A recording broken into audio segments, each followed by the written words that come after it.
Hi and welcome to another tutorial from SA Domain. Today we will be looking at how to log into your client area. Let's get started.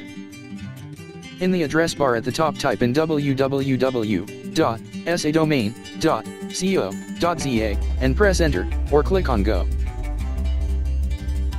Click on client area at the top of the page and then on login. Or, click on the login icon at the top of the page.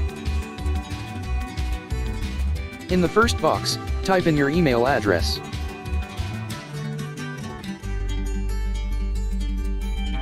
And your password in the password box below.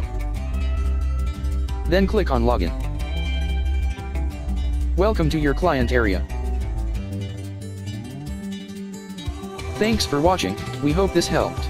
Be sure to check out our other tutorial videos on www.sadomain.co.za or on sadomain.support or on YouTube.